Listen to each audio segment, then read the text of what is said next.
Dude, I'm so sore from this weekend. Oh, dude, she was beat up yesterday. I was cracking up as Victoria too. Yeah, she's still sore. I'm super sore. I haven't worked out. Like, I haven't been doing much back because that's one thing that on me has always been it responds really well to training, and my back's always been super wide. And so since the rest of me is downsized, I didn't want to just have a huge back and make it more difficult to buy suit tops and everything. Cause a lot of times too, like the suit top, if it's going to fit your back, then it's like too long on the arms or the delts Yep. are too tight. And so I've just been backing off of back. Then you guys crushed it. I'm so sore, man. Are you sore Yeah, at all, no. or probably not because you work out pretty frequently still? No, I was pretty standard for me on my pull days. So, but yeah, I mean that's just because I still kind of have that one day a week that I throw in hard like that with my pull days. But it was good, man. I had a really good time with Caleb. It was fun to just kind of get all together and train hard like that, and makes me miss just having a training partner too. I'm like, it's been years since I've consistently worked out with anyone at this point. Yeah, same. I think I would definitely work out a lot more if I had a training partner. I Oh mean, yeah. like I have Victoria, but a lot of times we don't want to do the same thing. She wants to Yeah. do much more like glute focused training for her legs. I want to do more like quad and hamstring, Yeah. and then she doesn't really like to train chest, and I want to do some of that. So at this point, I literally have two lifting days a week, one upper, one lower, and then the rest is just like body weight stuff throughout the day. Hey, well, when you get here, there we go. Be All easy right. enough. I know. I feel like I could get pretty jacked again. You could, dude. Oh, and that shit, I was thinking when I was even telling Abby, I'm like, man, they thought that pull day was hard. I'm like, if Adam like saw my leg days and stuff, like it would like probably change the game for him for a bit. Your legs would probably get huge again and stuff. So Oh yeah. yeah, I haven't done like a crazy leg day in a while. I do sometimes, but leg days will really fuck me up for a long time. So I try to Oh, avoid just it. mentally for the next couple days, dude. I mean, that's the thing I have to be careful of. I'm like, if I have anything important the next day, like I feel like it almost puts me in a fog sometimes. Yeah, me too, for sure. I just I put my leg day at the end of my workouts usually, so I have a Hmm. gap after because if my legs are sore, I feel like I'm dragging on energy levels for a few days Yep. too. Like Yep. it might be bro science, but I just feel like there's a higher caloric demand and I'm just worn down. Like if I do, because my workout days are usually Saturday, Sunday right now, my lifting. So if I Hmm. put leg day on Saturday, then when Sunday comes, that my upper body day is shit. Yeah. Uh, and then I always have that difficulty with abs too. Like I never train abs because I'm always like, tomorrow's leg day and I'm going to need my core for that. But then I Yeah. need it for everything, like I don't want my abs sore during a pull day. I don't want my abs sore during a push day. Like, so abs are a hard thing for me to fit in because I train them so infrequently that they still get sore. Yeah. Well, and it's hard too doing it when it's just a Saturday, so anything that you want to do on a Saturday, Sunday, because it's like 5 days off just to relax and then Yeah. hard for 2 days. I feel like you're always going to be or have the chance to be more sore when it's Oh like that. yeah. Yeah, that's a thing when it comes to recovery. Like a lot of people will ask me or say my recovery is crap. I'm like, how frequently you're training? Because if I don't want sore legs anymore, the quickest way to not have sore legs is do legs like 3 times a week. Yeah. Because then it's going to be so hard to ever get me sore because they Yep. just have built up such a capacity for volume. Yeah, so I would say if people are having difficulty with recovery, just train more. As counterintuitive as that sounds, the least frequent you train, the more sore you get. Yeah. And sore is not an indicator of a good workout either. Just Absolutely. that's something that is often perpetuated. Yeah. Yeah. Well, we talked about that in the last episode too, even just with like or the last clip about workout recommendations. That's why I always tell everybody full body is normally pretty great for the average person because they don't have the chance just to like beat down a muscle group, wait an entire week to do it again, keeps them from getting as sore as frequently and, kind of allows them to up their training volume over the course of the week without having to do it all in one day. Yeah. Do you do a full body at all, or do you do like push pull legs? Kind of in the sense that I've got a lot of dynamic movements, even like so to answer it, it's a push, pull, or I'm sorry, push on Monday, legs on Wednesday, and then pull normally on Friday or Saturday. But each day has like a little bit of dynamic movements in there, whether that's like explosive stuff on the ski erg or the rower or box jumps to kind of like always keep my legs turning over. And that actually keeps them from getting sore, especially with the running demand. Yeah. So you ran this morning. When will you do your push? So my push will be later this afternoon. Like afternoon, like what time? like 4:30, 5 o'clock normally. Okay. Yeah. And you Yeah. don't eat after you're running? Normally. So like just for today, since we ate a lot this weekend, I was like, Yeah. I'm pretty loaded up. I'll like run this morning and then give myself some time to digest and do all that. So, and when we're done, I'm actually gonna go to the store after this, get groceries and all that. So All right. And then you'll eat like a pre-workout meal, or will you not eat until after you train? no, so I'll eat throughout the course of the day. So I'll have like Gotcha. breakfast probably what around 10 o'clock this morning, which will be four whole eggs, a couple pieces of turkey bacon, two pieces of toast with some avocado. That's it. Nice. Yeah. Awesome. Yeah. And Yeah, then I don't. before workout, it's normally like a banana and some type of bar or something big or some protein and a banana, something pretty simple. Awesome. And then a normal meal. Yeah. Do you eat another meal after dinner, or is dinner last meal? Dinner's normally the last big meal. I might have something before bed that's a little more like snackish, but protein focused. If I feel like I like really trained hard that day and need some more carbs, like I've got a big run the next morning, I'll do like some of those protein waffles from Kodiak or something before bed. So, or closer to bed. Yeah, how many hours do you guys do? Like on Friday when you guys got to Austin, I know you didn't get to eat till like 8, and I was thinking, damn, it's gonna fuck up their sleep probably. It did actually, and that's why I was like last night we immediately got home and I was like, I need food now so it digests. So I Yeah. normally like to cut it off at least, I say an hour and a half is probably the like closest I'll do, but normally 2 hours is what I try and do. I've been trying to do that too. I used to feel like eating before sleeping helped me. I don't know if Hmm. it was like psychologically, I got influenced by the research that shows that eating closer to bed negatively impacts it. I also think that when I was on a lot more drugs like tren and stuff, that the like eating a lot of carbohydrates did kind of knock me out and help me. Yeah. I used to wake up in the middle of the night just starving, and then I would go Yeah. eat a ton of cereal and crash. Like I did that every Yeah. single night. Yeah. I didn't even monitor my A1C back then. I wonder what it was, because I would just eat a shit ton of like sugary cereal, and that would Yep. help to put me right to sleep. And then I'd be sweating all night from the trend. Yeah. But that was something I would do for a long time. I don't do that anymore at all, which is nice. Took me a long time to break that rhythm too, because my dog at the time even like got on my cycle, and so it would be waking up at like 2 or 3 in the morning every night, and if I didn't, she would wake me up, and then we would go eat cereal together and go back to sleep. I'm sure. um Did your dog get a couple treats along the or some of oh the yeah, cereal she with you always too? wanted to, Yeah. she would eat too. That's I what, would just feed yeah. her, and then we'd go to sleep again. But yeah, That's funny. but now, like last week, there was a night when I worked a little later than normal, and I think I didn't get to eat till like 7:30, and we were usually Mhm. trying to sleep by 8:30, and I couldn't sleep at all. Yeah. And I wonder, I mean, I know like a lot of the research shows that you definitely don't want to super close to bed, but I also, if there are nights that I do, like I sleep fine sometimes. I think it's all like the meal specifically too. If I eat something that's like super heavy fat before bed, I always feel like I know they say carbs, but I've always felt like something that's super high fat makes it harder for me to sleep before bed. So maybe just because it's harder to digest or takes a longer time. Yeah. Another thing with me too is I eat like pretty salty. I think I talked about that before. And then I will wake up in the middle of the night really thirsty too, or Hmm. I'll have to drink water before going to bed. Yep. And so then I'll wake up peeing, or I'll wake up really thirsty and drink water. And then that water that I drink in the middle of the night translates to peeing a few hours later. So it keeps me up all night. Thursday nights, we always go pick up Benji from daycare, and near his Hmm. daycare is it's a little cafe that has like my favorite wrap in the world. It's like this Parmesan crusted Caesar wrap. It's so freaking good. We eat it once a week. But it has so much sodium, because I know inevitably, we go to bed at like 8:30. I'm waking up by like 11, just dying of thirst. And I have to pound like 3 glasses of water. And then 2, 3 hours later, I wake up from that. So Thursday nights are usually, if you look at my aura ring, I take a bit of a hit on sleep. Yeah.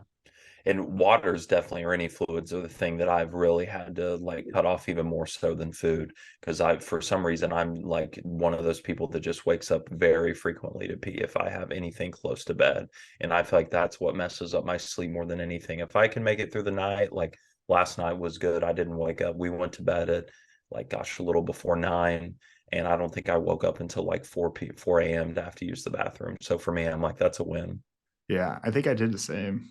I slept pretty good. We were beat after this weekend. Oh yeah. Oh yeah. In a Yeah. good way. Yeah. I've been sleeping pretty well. I always will wake up though. I haven't made it through a night without peeing in years. Probably just getting old and prostate getting larger. I mean, my PSA is fine, but I haven't checked my actual size. But I will definitely wake up. I can't make it through a night without peeing. It just hasn't happened forever. Yeah. I Yeah. don't remember the last time it happened. Yeah. I don't know most guys that do actually. Abby will definitely make it through the night sometimes. So I don't know if it's a guy girl dynamic there, but I feel like most men wake up for the at least once to go. Yeah, I think it's directly related to that prostate Yeah. and Yeah. the pressing on the bladder and making us feel like we have to Hmm. urinate, urine urgency. Yeah, absolutely. I also tried propanolol the other night for sleep, and I did not have a good time. Which Well, that's is right. You said that yesterday. We yeah, didn't get into it though. You felt like it affected it negatively. yeah. Anecdotally, there's been a lot of people who like to take propanolol to like kind of relax for anxiety and get to sleep. And I don't know why I thought I would try it because I don't ever feel anxious. So I don't know. I just tried because one thing on my Aura ring is my heart rate variability has been very low. Low heart rate variability is associated with high autonomic nervous system, that sympathetic nervous system, the fight or flight. And then like the higher your HRV, supposedly the more relaxed, more parasympathetic, rest, digest. And so I can never really budge my HRV. It's always super low. I don't know why. I don't feel like I'm overly stressed. I think it may be due to my schedule that I'm always just go, go, go, but I feel happy and fine with it. So I don't know if my subjective versus my objective, like, if there's a clash there. Either way, I tried propranolol, but it messed me up. I definitely feel like it gave me palpitations, which freaked me out because it woke me up a few times as I was trying to fall asleep. Felt my heart rate get all off, which is normal because I have a pretty low like resting heart rate. I have low blood pressure already, so it kind of messed that up. And then looking into it more, it looks like propranolol will negatively impact melatonin production, Hmm. which so it's pretty well documented that beta blockers will actually impair sleep. So I'd say it's probably best for those who have anxiety and racing thoughts and things that can't get to sleep because of that. But if you're somebody like myself who doesn't have any issue falling to sleep, probably not the best. I don't know. Yeah. Isn't there, I know I've seen this stuff where people use it before bed. Isn't there some people that like to use it like post training too? Or is that Nabivolol that I'm thinking of? Like to immediately relax afterwards or like bring just kind of your system down? Yeah, I think both would do. The Nabivolol, a lot of guys will use as blood pressure medication, and that's one because it does allow your heart rate to still go up, but it can modulate blood pressure. Where other beta blockers will kind of just crush your whole athletic output. You can't even get the heart rate to get up to the demand that you have. So Nabivolol is one that is great for people like bodybuilders who are trying to reduce blood pressure. I still prefer like an ACE inhibitor, angiotensin 2 receptor blocker, because I think it works on the actual cascade impacted by the hormones. But Hmm. if you are somebody who likes beta blockers, then Bevolol is usually the go-to for the athletic person. Gotcha. Gotcha. And is it normally with patients? Is that kind of like step two? If a telmisartan doesn't work, do you normally then kind of move on to something like that or throw them in conjunction together? Yeah, sometimes together, people like that. I've tried that too.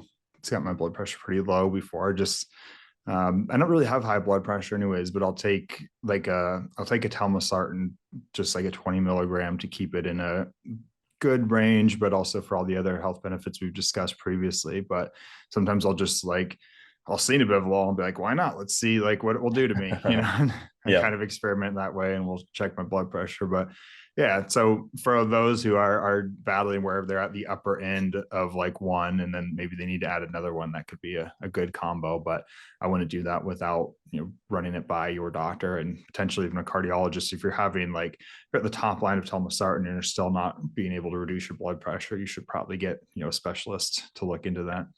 Yeah, absolutely. So I want to talk about something that Abby told me about with your I with was your waiting for addiction. the shoe to drop. Yeah, I forgot until just now, but Let's go for it. I heard from Josh's wife that Josh has an addiction that we need to have an intervention on, or maybe A past previous. addiction, but All right. yes, yes. Yeah. So tell us about it. Yeah, so it was actually my wife and Adam and his wife all met down in Austin this weekend, which was great. So we're hoping to get them down to Texas pretty soon. But yeah, my wife decided at the end of the trip to, I don't even know, I think you and I started talking about, it was probably my fault because I asked you like what your thoughts are with cannabis and things like that. And I had planned to tell you about this, but she was like, no, I'm going to go for it. So basically, the over a couple of years ago, I wouldn't say a strong addiction, but definitely an issue with overusing cannabis. And so we kind of got into the topic conversation and thought it would be good to dive into today. And just how, with my own personal misuse of it, I think that it's definitely way more addictive than people would like to admit. And certainly can make you a different person, like all around when you're chronically abusing it. Yeah. So when did you first start using, and then and why? And yeah, just tell me about it a little bit. Yeah, so I did not start using it until probably college. I never tried it until I think like 19 years old. When I was in high school, I was like competing at that point. So drugs, alcohol, I kind of like shied away from as much as possible. And tried it in the beginning of college, maybe a few times, nothing like crazy though. And then it really throughout college, like sporadically here and there was I don't have a crazy addictive personality for most things, so kind of could have it, or leave it, or take it type of thing. And then it was when I graduated school, I actually moved to Houston for my first job. I would say that's for some reason when I like picked it back up again, and I don't know if it was just living by myself in a new city or something like that. But yeah, started like kind of going to where it was almost an everyday thing at that point. And before I knew it, it was that way for a couple of years, actually, to where it was, doing it a few times a day. And I think with weed, people can like justify thinking that, oh, it's not like alcohol, and, the sense that maybe it's not so bad for my health long term, or it's not making me drunk, but it certainly is putting you in an impaired state. And, regardless if you're doing that before any activity or whatever it is, like you're not fully yourself. So, yeah. Yeah. So how did you like wake and bake, like get up and start getting high, or would you wait until the end of the day or midday? Yeah, no, definitely would never do it in the morning because I at least like to say that I had like morals about it. I couldn't feel good about myself doing it like that. But it was normally an end of the day thing. End of the day before I went and did a lift sometimes, or after I got home from a lift. Really the worst times though would be like on the weekends where, I'm not working, I don't have a schedule. And so then it would kind of like creep up to earlier in the day, before we went and got brunch or something like that. Just times where it wasn't necessary. And I even told Adam last night, like I get embarrassed talking about it now because it makes me feel like a bum kind of, but there's a lot of people that use it that way. And it's so easy nowadays with like the pins and things like that, just to do it. And kind of I feel like not the same as like physically opening up a beer and drinking that. It's much easier to like, oh, this is fine. It's just a little pin. True. So Yeah. yeah, how it came about was we saw like a weed dispenser on the side of the street, which we were all baffled by because it shouldn't be legal in Texas. So we were just trying to figure that out. And then that kind of spiraled down into you asking me what I thought. And Victoria said he hates it, kind of like condescendingly. And that's because sounds like you and Abby had a similar situation in reverse roles to Victoria and I when we first met. So I hope she doesn't mind me saying this. And if she does, I'll edit it out. But when her and I first met, she was just in a weird spot in her life, was under a lot of stress, was pretty depressed, and she was relying heavily on marijuana use to get her through that. And when her and I got together, I was cool with that, whatever. But then I felt like her life was getting better, hopefully because of me, and she was, feeling a lot better. So I thought. And so it would kind of get annoying to me that every activity that we would do together, she would have to get high first. And it was almost like I felt like, am I not good enough to take the place of that anymore? Like I should be the one that's relieving you of your stress and stuff. And I understand doing it here and there just to calm down, like having a glass of wine at the end of the day or with friends or in a social setting. I can see marijuana being used in the same way. But I didn't like her using it as a means to just exist. Like Mhm. everything that she did, she would have to use it first. To me, that made me feel like I wasn't adequate enough. Like, am I am I not good enough for you that you have to get high just to see me? Is there something wrong with me? And so that was where my issue came with it with her. So it wasn't that I hate marijuana by any means. Probably smoked more weed than most people in my life. I started very early, which we can get to later, but I don't have a real issue with it. But where I'm going with that is that you said that when you met Abby, that you were in a weird part in your life too. Yeah. And we previously deep dived into my life and my stuff, and I couldn't get anything out of you then. So now hopefully maybe we can hear about what you were going through and how it was helping you, and then why you continued to use it when you were with Abby, and then what kind of got you out of that. Yeah, no. And I actually, when we left, I was telling Abby it was like really cathartic to hear Victoria kind of say the same thing, or you guys, tell the opposite role, because I would never expect that from her. And so it kind of was like because again, I've always been a little embarrassed about it because I feel like, I've always preached health and wellness and like kind of hold myself to this high standard. And I always felt like people would think it was like very bummy of me. But it was good to hear that somebody else has gone through the same thing like that. So yeah, when at that point in my life, again, it was I think just more of a transitional time for me. I was graduating school, moving to a new city. I didn't really know anyone there, and just kind of trying to figure out what life's going to be like post college. What am I going to do with my life? All those things that I'm sure many people struggle with afterwards. Of now I got to go and make a lot of money, meet a partner, all those things. So for me, it was kind of just like trying to alleviate some of that anxiety. And it was really easy instead of maybe taking some of that head on, or just realizing like, hey, this is just part of life that most people go through. You'll be fine. And it definitely became a coping mechanism in that aspect. And I even had a few friends that lived in Houston, and I was kind of a hermit from them and would use it to kind of crawl away on the weekends. And it definitely made me a little antisocial. And like Victoria and I were talking about yesterday, it actually exacerbates a lot of those anxiety tendencies or depression that you may be dealing with if you're chronically using it, because it just almost allows you to like creep into your own thoughts even more. And Mm-hmm. then you're beating yourself up for it because you're like, man, I'm just sitting here getting high. Like, what am I doing with myself? I should be out with friends or not doing this. People would judge me so much if they saw this. So I think that's really what stemmed the chronic use of it. And then it kind of just became habitual. And I would justify that, it's not that big a deal. It's just pot. And I should say that I, just like you, I feel like there's not necessarily anything wrong with it. If someone told me, hey, every now and then I want to either drink or I want to either smoke, I'd probably say, oh, it's or healthy wise, or how healthy it is for you. I would say marijuana is still probably the healthier of the two. But like anything, chronic use of it or having to rely on a substance to do normal activities, I think that's when it starts getting pretty hairy. Yeah, yeah, I would agree. That was my issue too. Is like I felt like she did have some shit she needed to work through. And then the weed just kind of made her numb to it or was able to Hmm. deal with it at that time. But then you're right, it does exacerbate it. And the data show pretty clearly that it kind of has a weird paradoxical effect, like most drugs do, where in the beginning you can use it to alleviate anxiety, but with chronic use we actually see an increase in anxiety.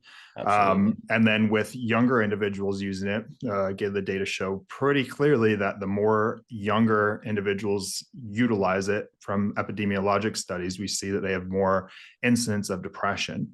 So it seems to impact both, like increase anxiety and depression, which again is paradoxical because most people use it as a coping mechanism for depression or for anxiety. So what in the beginning kind of helps with that actually makes it worse long term. But yeah, I think the crutch of anything, like these days, I really like the use of something like modafinil, but I tried really hard to not use it maybe more than once a week at most. And a lot of times I go weeks without using it because I know that it's a crutch. I tell myself if I'm not able to get through my day's work without a substance, then I shouldn't be doing that. Yep, absolutely. So we have tools that can be useful, like marijuana can be useful as a tool to relax at the end of the day with friends, but when it becomes a crutch is when I think that there's probably an issue there. That's when like I think is when there's like addiction, when something that you need it to get through normal activities of daily living, I would say that would classify as an addiction in my opinion. Absolutely. And I mean, and like you and Victoria were talking about, it put a strain on y'all's relationship, and it certainly did for Abby and I. And like you were saying in the beginning, you were okay with it, but then it kind of got to that point where it was like, hey, like, I expect you to kind of be a big boy here. You're a grown man now, like, kind of act like one. And for some reason, for a long time, and I'm sure it's because you're kind of in that fog of chronically using it, that your brain's not really, at full capacity or really seeing it from their perspective. I definitely felt like I was not my true self. There was a lot of things that I was slacking on that at the time I didn't realize that I was. And I don't know, just not, especially for her and our relationship, like living up to maybe like being the man that I could be. And I think in kind of a way, it almost like made her view me like as a little boy in that aspect. That like, hey, like you should be above this, or not be above using it, but be in control of anything that you're going to do in your life. And it was certainly something that had a hold on me. So long story short, we worked through that. It was, something that was pretty tough for us. But then, finally, I one day was like, all right, I just can't do this anymore. It's not me. I don't want to be reliant on anything. And since then, I mean, it's been pretty crazy for me to look back in retrospect and just see things from both angles now and realize how different I was and how much more clearly I think now about things, how much less anxious I am all the time now. And yeah, and I'm sure there's many people that might feel the same way or going through it currently. And all I would say is, don't beat yourself up about it. One, because it's kind of easy to do, and there's certainly more of a stigma still when it comes to cannabis use. There's a lot of other people that are struggling with it too. And nowadays, with just how easier the access to it is, so much easier. And I'm sure the cannabis industry has kind of sold it as it is very benign and there's no issues whatsoever. And I don't really think we know that. And I think it's probably much more addicting than they would like to lead on. Yeah, I think anything can be addicting. And that was always historically my issue. Like another question that came up is because I had said to like Victoria, like when we were all talking, like I didn't care that Josh had a drink last night. We were just drinking and we, had a drink and it was normal. And then you go on about life and that's fine use, that's use, Mhm. that's responsible. Josh had one drink, probably won't have another for another month or so until he goes out with another group of people. Like if it was he had a joint that night or took a few gummies or something, that would be responsible use. Then he doesn't use it again. And then she asked like, well, when would that happen when it comes to weed? And I said, well, my problem with both her and I is that we both have addictive personalities already. And what I used to find myself doing when I would, smoke a lot of weed when I was younger, especially times when I would get the most into like smoking weed, I would usually have just gone through a breakup or something. And Mhm. you're in that part where you used to spend all your time with a girl and then, all your friends were gone because you never longer hung out with them. And then you're all alone. Your life was that girl. And then you're super Yep. depressed. At that time is when I would find like one good smoking buddy. And then we would just like get high and sit around and do nothing. And it would become comforting to me because I would almost get numb to that feeling. I'd be really bummed and depressed and kind of anxious because I just broke up with a girl, get really high with him or her, whoever it was, and almost just like pass out eating, and it was my way to escape that. But I would continue to look for that every single day. But then I would always get to a point where I didn't get that high anymore and it wasn't really dealing with the pain. And I would get Mhm. kind of afraid because I would be like, what can I add to this to make the high better? Like, would I at first maybe add some alcohol in with it? And then, I'm crossfaded with both. But then I was luckily, I don't know how, I was always like inherently intelligent, even as a young kid, like quit fucking around with drugs because it's going to spiral out of control. Yep. I had a lot of my friends, which I've talked about in a previous episode, all of my childhood friends got really heavy into drugs. And that's when I quit that like skateboarding scene. Um, I would see myself getting there quick with like weed. It would take like 2 weeks of everyday use before I wanted something more. But I feel like if Victoria and I were to introduce that into our house now, where like, oh, it's Friday night, we can have a gummy or something, I feel like we would probably enjoy it a lot. We'd laugh, we'd enjoy TV, we'd probably eat good food, and we'd fall asleep. We wouldn't sleep as well because data definitely show that you don't sleep as well using marijuana, but we would think that we would, et cetera, et cetera. And we would want to do it Saturday night and then Sunday night. That would probably justify, well, it was a tough day on Monday and it would just Yep. become, routine Yep. use. So that's why I'm like a little afraid to even reintroduce that into our lives because we've got a good protocol right now and we're able to not need it. So it's hard for some people. If you're like me and you have that addictive personality, you may want to just stay away from it and, don't invite it into your life. That being said, I do really think it can be used responsibly. I think it's a million times better than alcohol. And I know you said there's like a stigma. I actually think it's like the opposite now. I think there's almost no stigma around marijuana. Like even in pop culture, Yeah. you see, yeah, everybody's like, they talk about getting high, like in movies, like it's nothing, it was crazy, like 90s, early 2000s. It was like, you made movies about stoners, but now just like you make a movie about an affluent doctor and they're coming home and smoking a joint on the porch at night, That's it's true. not uncommon. Yeah. So And yeah. I know very highly successful people that, yeah, I mean, use it. I should say that stigma probably comes from where I grew up in the Bible Belt of the South. Whereas you growing up in California, you probably always had a little bit different of a perspective. You guys are a little more progressive on that than we were down here earlier on. Yeah, you're in the Bible Belt. We're in the Green Belt, like in Yeah. Mendocino, Lake County. That's where all of it's grown. So I grew up with, like I had friends who's had famous like growers as parents who have strains that you've probably smoked, and I won't say their names, but just like, they were very big. So it's crazy. And I grew Yeah. up with a lot of marijuana in my own household. And that was another thing that I didn't like because looking back as a child, there was a lot of times that marijuana, I don't know, kind of fucked with things with me. Like, so one thing I would notice with like Victoria is, when if we're together and she's high, sometimes she'll like forget about things that we did, or she forget Hmm. about something I said, or like, we Hmm. had a heart to heart and she forgets about it because she was high. And I used to experience that as a kid and it used to hurt me a lot. I would tell a loved one something, then they would completely forget or they would repeat it the next day. And I'm like, don't you remember we just talked about that yesterday? And it gets so old to be told the same thing over and over. And I'm like, fuck, is it so like, is our meeting what we've done, is it so meaningless to you you can't even remember it? And that's how it would feel with Victoria, is like, Jesus Christ, you don't even remember that awesome night we had and we kind of opened up about XYZ, you don't even remember me telling you that? And she's like, so Yeah. that was kind of like hurtful. So it can hurt those around you too, for sure, even though you feel like it's not. I mean, even though I say it's better than getting drunk, like imagine being drunk and like raising kids and everything. We know that's not ideal. And, Yeah. I know a lot of people think that they're fine and functioning when you're high, but you're really not. After a while, you do get to that point where you convince yourself that you can function that way, but it's not ideal. You're still very forgetful. Your Absolutely. reaction time is still super delayed. There's a lot of issues there. Well, and that's why I think it was so great to hearing your perspective yesterday and right now, because so many of the things that you're saying are things that I would hear from Abby. And I'm sure Victoria probably like me sometimes is like, oh, you're just being over dramatic. Of course, I remember this, that, and the other, not realizing like, hey, but this is actually how it's making me feel in the situation. And knowing that, if we have a deep discussion like that, if you're just kind of foggy and talking to me in that fog-like state, do you really mean what you're saying? Like so many of those things that probably creep into the other person's mind, that obviously negatively affect the relationship. So Yeah.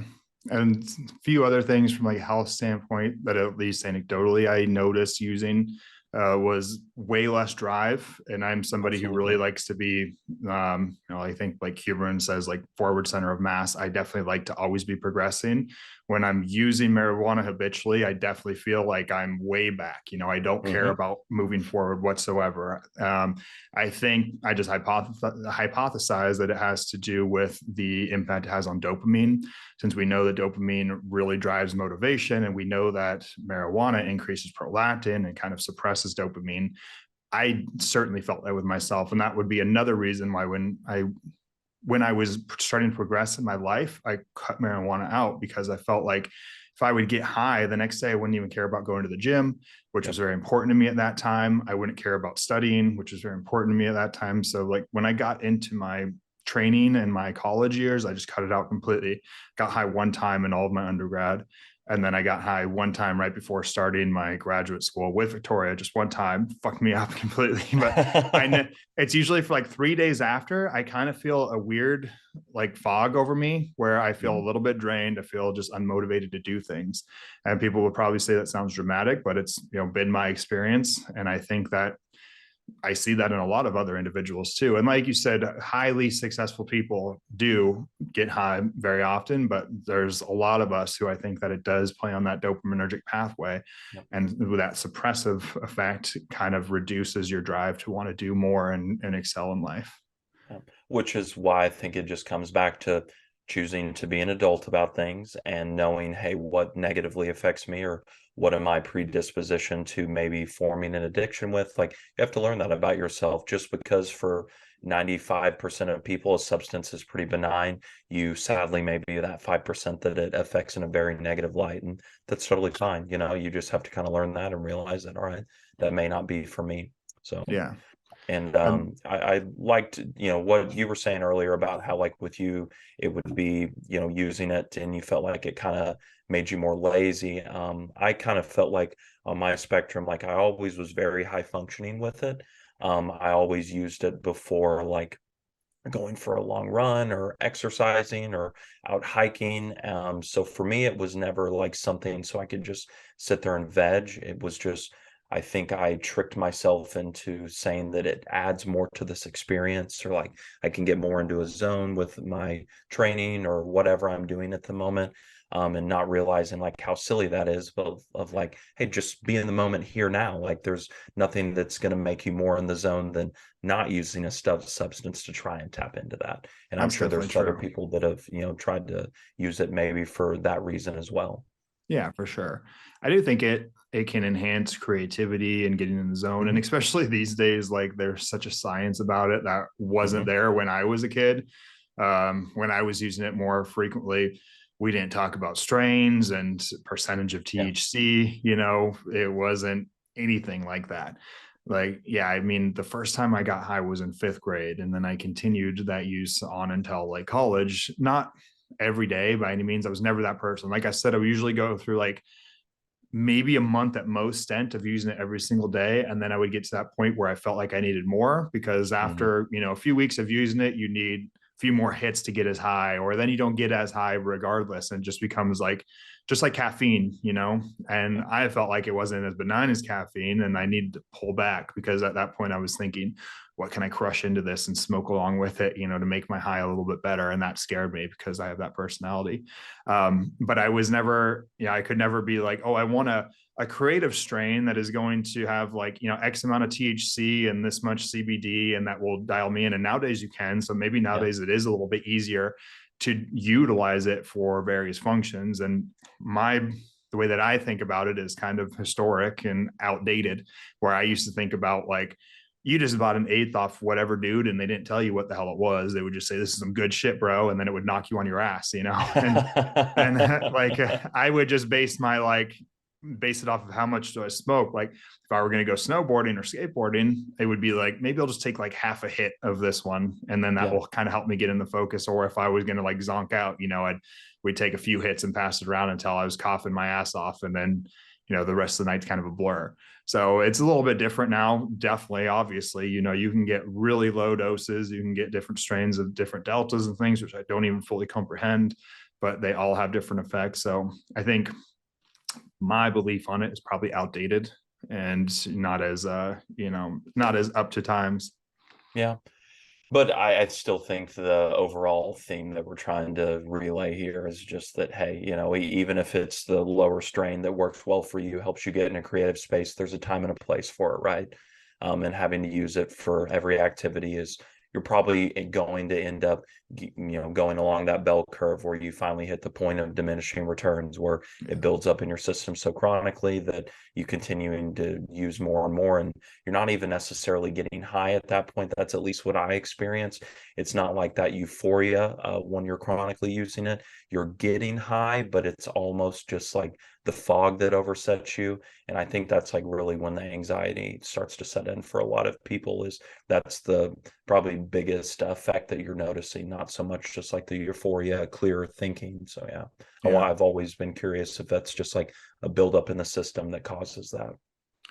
Yeah. I mean, I think you're right. And I feel like anything that you need in order to exist is kind of detrimental in a way. And that's why I don't like the fact that like you and I are both on TRT and we have to be. In a Yeah. way, I'm kind of bummed about that, you know? Yeah. Like it's like, damn, I'm not really good enough to just Yep. produce my own. I depended on this now. And it's to a lesser extent, you know, we're replacing a hormone that our body should make. It's not, I mean, technically we do have cannabinoids, we have cannabinoid receptors, so maybe you could argue that too. But I feel like it's a little bit different. But when it comes like caffeine, you know, I definitely try to do workouts when I do them without the use of caffeine, without Hmm. pre-workout. If you feel like you can't do a workout without pre-workout and blaring music, you should probably reevaluate that and try to do some. I used to try to do CrossFit with no music and no caffeine so that, you know, if I could get into that zone and embrace that suck with no music or anything to hype me up, I knew that, you know, I was in control of the workout, not the other way around. Where I feel like when you can't get through going to work without getting high, or you can't be with your partner without being high, there's an issue there. That was my issue with Victoria. I'm like, you can't see me without being high. Is there, does that mean that we're not compatible? Because if you require like weed in order to hang out with me, there's something wrong there, you know. If you use it to enhance that, that's fine, but I think you need to learn how to be with that person or how to go through your normal activities without the use of any stimulants or things first. And that's why we preach with hormone optimization, like enhance and optimize your life first before any other supplements, and then like learn how to train, learn how to eat, learn how to sleep and recover, and learn all of that. And after you've mastered that, then you can use those tools to enhance that. But don't rely on the tools to get you through that stuff, because it's skewed, you know, you're doing things backwards. Absolutely. No.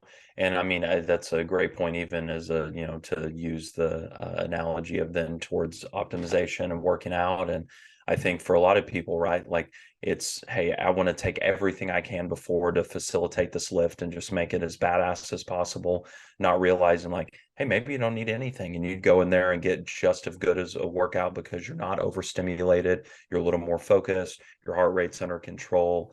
I think nowadays it's very easy for us to think that we need a plethora of supplements or whatever it may be as a catalyst for X activity.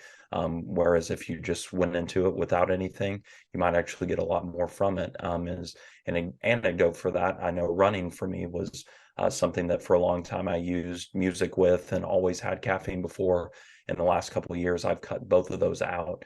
And it's kind of allowed it to be much more cathartic for me in the sense that it's just, there's no distractions going on. It's kind of you just in the moment, enjoying the physical activity, and actually has been an area where I do a lot of my deep thinking now and more of a form of meditation. And probably when you mix in the other things, not saying there's not a time and a place where you don't want to get caffeinated and lift heavy, but it might kind of take away from the moment if you overuse those things.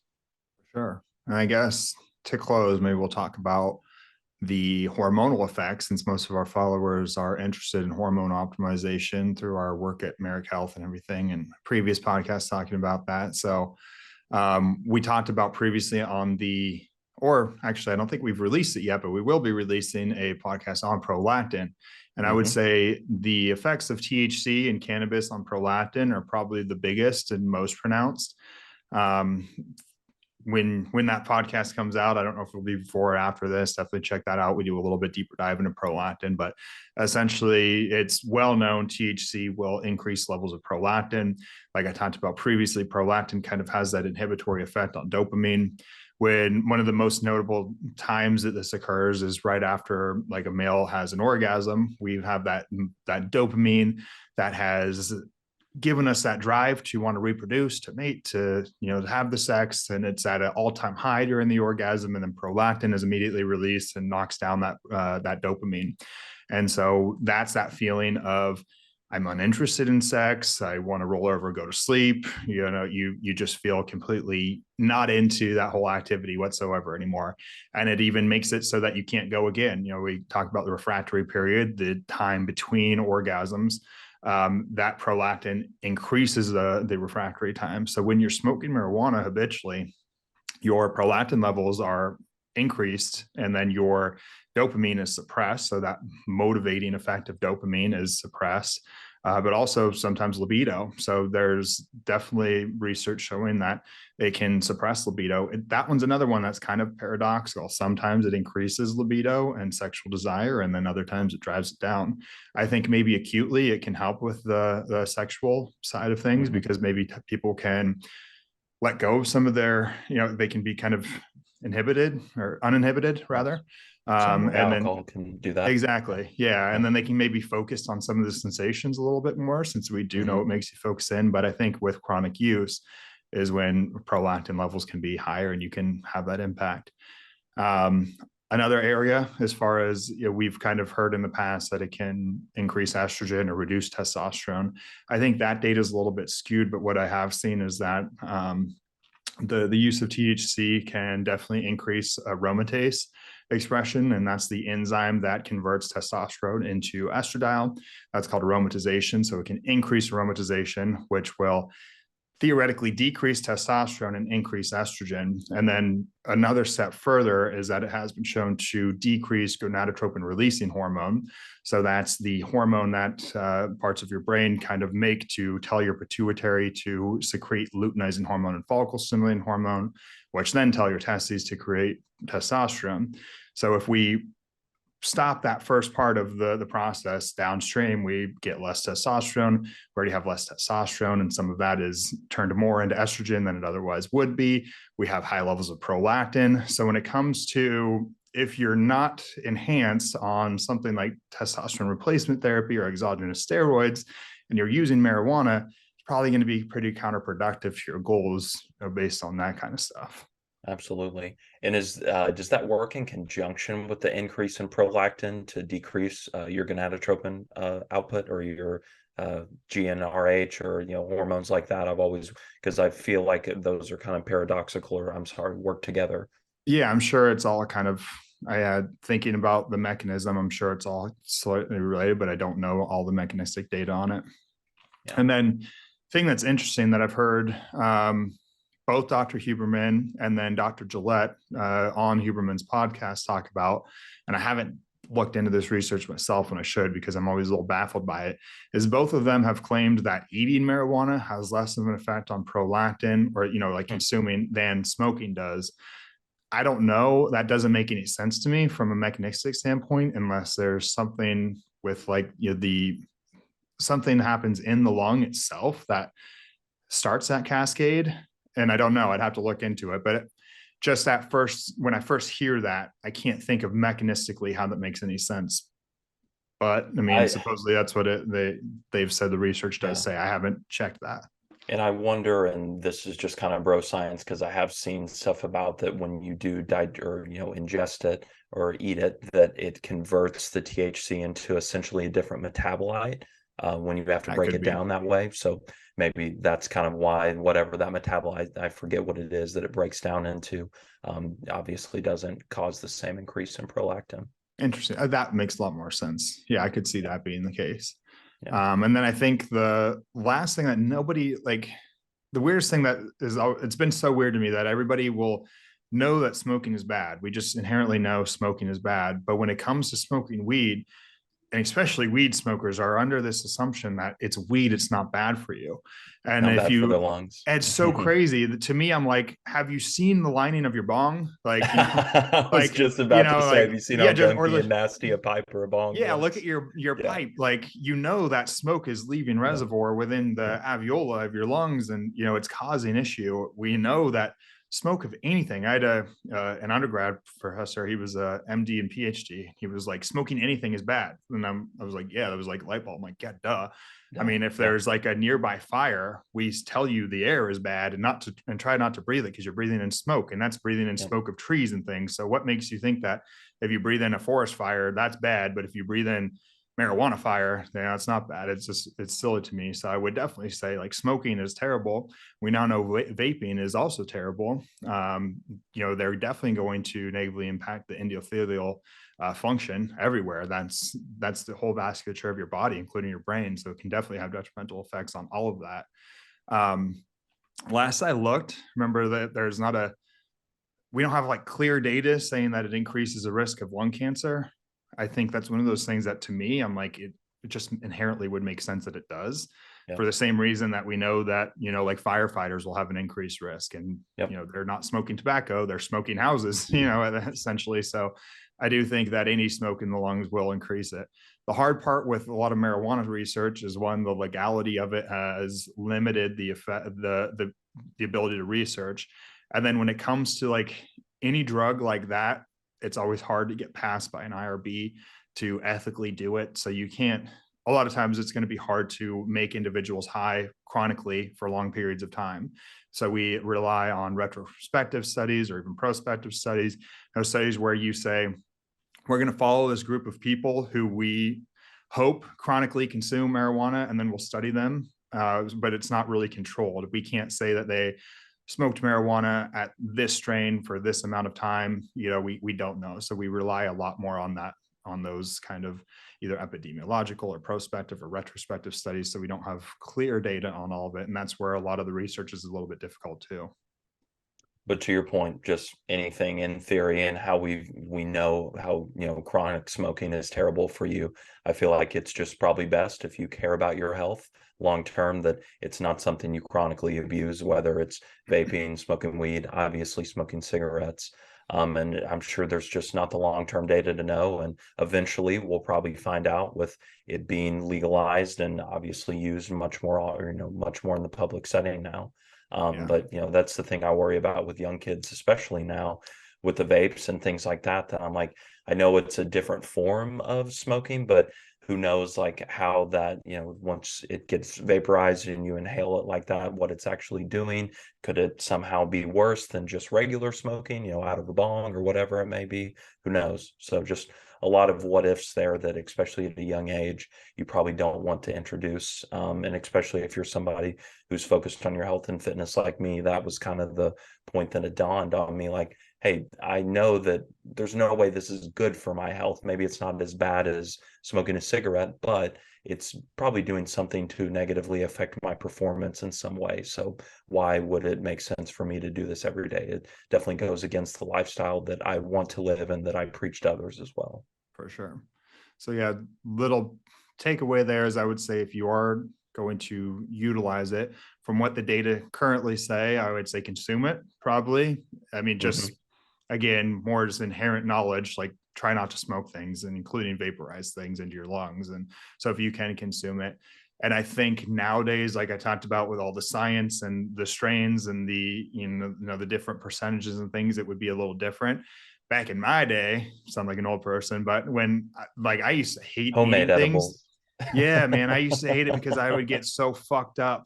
You Like, would, I'm sure. I remember two times in particular. One time we were just skating, and a buddy came by, and he was like, he had some crumbs at the back of a big ass Ziploc of like cookies that he made. And my friend and I, while we were skating, we got high pretty frequently. So it's not like my tolerance was, completely like super low. Or I like took a bit of crumbs, literally just like a handful of crumbs, and ate some. And I was high for so long. I had to go home and like sit through a family dinner. And I didn't plan on being high. I didn't want to be high. I just wanted to taste it.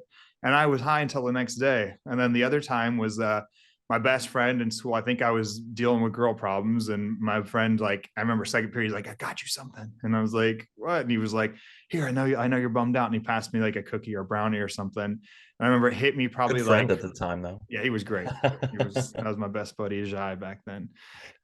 He was, I think it hit me like midway through third period, which is always weird too, because when you smoke, most guys know, like, after you take that one hit that really hurts and you're coughing, Yeah. after that you're high. When Yeah. you eat it, you don't know. I remember I was sitting in, I think it was like, I was a junior. I was junior third period English. I'm trying to remember her name. Oh, I forget. She added me on Facebook recently too. Damn, I feel bad. Anyways, I was sitting there, and I remember just like, woo, like it hits you, like all of a sudden I feel like my ears kind of change. I can like feel my like Everything skin. gets warm, right? Yeah. Yep. I can Yep. like start sounding weirder. I'm like, fuck, I'm high. And then I was like, okay. And I sat all through school the entire day like that, like, shit, I'm so high, super paranoid too. Like, fuck, they know I'm high. Like, I would be looking at the teacher, like, they definitely know I'm high, or like, people do, and I'm acting funny. And that was one thing I was talking to like you and Victoria and Abby about, is I just hate the way it makes me feel like that, because I use it so infrequently. And now when I do, I'm like, it just messes me up. I'm like, shit. I'm like, I don't even know if am I saying my thoughts, or was I just Hmm. thinking that? Did everyone hear Hmm. that? Are people looking at me? And I hate living life like that. But I was Yeah. like that all day. And then I remember that same buddy called me after school, and then we get on the phone and we're just sitting there like, we didn't say anything. And I think we talked for over 2 hours. When I looked at like the phone when we hung up, but he just sat there, and we both sat there in silence on the phone. He was strumming his guitar, like an electric guitar, but not plugged in. And he was just like playing songs. And then eventually he was like, hey, I'm gonna go. And I was like, whoa. So I got freaked out. And I remember I was like, dude, I haven't heard anyone talk in a long ass time. Like, that was just like so crazy. And I remember hanging up, and it was like, I think it was like an hour and 50 minutes had gone by that we just sat in silence together. And so like, I think now you don't have to experience that when you take edibles. I think you take much People lesser definitely, strains. yes, Yeah. people definitely still do though, and that would be my word of caution, that if you are someone who's never used it, if you're going to use a gummy of any type, like start at a very low dose. I think for like most people, 2.5 milligrams is what they like tell you to start around, because anything over that can be super strong. So yes, you certainly don't want to be in those situations, because it happens now with it being legal, where I think people that have never tried it, they're like, oh, eating it's better, to them, rather if they've never smoked anything, like I'm going to go eat it. And gummies and edibles can be very strong, so they'll have Yeah. a pretty bad time. Or we knew a couple who went to Colorado and overdid it together, and ended up like barricading themselves inside of their Airbnb because they got super paranoid, and all in fun stories, but still, obviously you don't want that to be your experience if you're going to be using it. Exactly. And Well, my I'll question, go ahead. no, and Yeah. my last question for you, just because I think it's, good, obviously talking from personal experience and your and Victoria's experience, what was kind of the thing that I guess allowed her to break free from that? Or was there anything in particular that kind of made her say like, all right, I'm going to get a hold of this one day? I think I don't know. We'd probably been seeing each other for like a year at that point or so. And she knew that I disliked it. Like in the first few months, I didn't care, like I said, and I Hmm. even like did it with her one time. But then, I was in school and I was, doing things, and I was just like, I don't know, I was unhappy by it, and I would kind of let it be known without directly letting it be known. I would let it be Yeah. known that I was like, oh, you have to get high again. You drop little, like, I'm sure Abby did the same to you, like, oh yeah, we're gonna watch a movie, you better go get high because you can't enjoy the movie without it. And And I can hear you saying it just like that too. yeah, something like that, I'm sure, is what I said. And maybe I did express it kind of blatantly to her too, my dislike in it after a while, because I was like, wow, it's just kind of getting out of hand now. Yeah. But she had a lot of, like we said, at that point, she had a lot of like self-esteem issues. She really didn't think of herself as being anything special. Just like to put that into context, when I like first met her, she was afraid to go to Lululemon because she didn't feel like she was that kind of girl who would like look good in that or deserve to even be in a store like Lulu. And I'm like, are you kidding me? You're freaking hot. Like, of course you do. Why can't you? And so she just had such little self-esteem, and she just saw herself as probably being like, I don't know, just a stoner and not really doing much with her life. And and so when I kind of came on and I put a lot of work into showing her that how special she is and how capable she is of things, I think all around the same time she was like, I'm gonna stop getting, like, one day I just remember getting a text from her like, I'm done. I threw everything away. I'm not smoking anymore. I'm like signing up to go back to college. I want to be a dietitian. So it was a pretty like a big flip, like what I did in the previous story when I told you about like what I switched. She kind of did that too. I don't want to take all the credit for it, but I hope that in ways I kind of helped her to see how special she was and how capable she was of things. And then I think that it just didn't mesh with that. She couldn't, that was part of her old life that was holding her back, and that was numbing her then. And she knew that, okay, it's time for me to face my shit.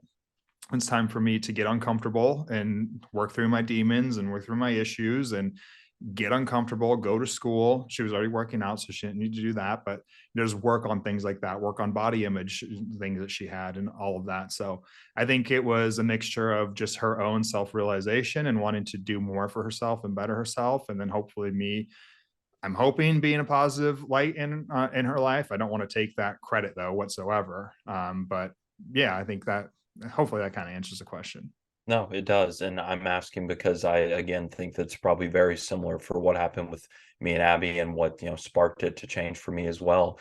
And I would say that you definitely were probably an influence on her because I know that my wife was for me in that sense that I'm sure to a lot of people I come across like super confident most of the time, but it definitely was something that I think the chronic use of it like almost like debilitates that for you because you're constantly in this inner battle of like, why am I doing this? It's making you super anxious. You're just not feeling good about yourself. So it takes away a lot of that self-esteem that you may have or drive to go do certain things. And she was kind of the one that leaned into me like, hey, I see all this good in you, just like you did with Victoria. And it was kind of what allowed me to realize like, oh, wait a second, not, that not to inflate my head or anything like that, but just, hey, you're capable of doing more than this. And once that catalyst, once the marijuana was removed, it was definitely a big like weight off my shoulders of realizing like, man, I probably have sold myself short on a lot of things and was walking around carrying my head down, not very confident, feeling very anxious in social settings. And I had no reason ever to be that way other than it probably was, I was self-inducing it. So I'm sure you were a big impact on her as my wife was for me in that regard. That's cool. Well, we Yeah. finally got a little look into perfect wholesome Josh's insecurities and issues. So yeah, I mean, Absolutely. I need to go do a mass fitting with this bare ass face at the hospital. So if we have another, I don't want to say the C word because we'll get demonetized or whatever. But if we ever have another issue, I can go to the hospital with a stupid ass mask. That's why I look like a dick with ears today, all baby face. But I hope you guys enjoyed the episode. Like, subscribe, tell your friends, all that good stuff. Let us know what else you want to hear and the next episodes. And we will see you guys next time on the Atlas Hour.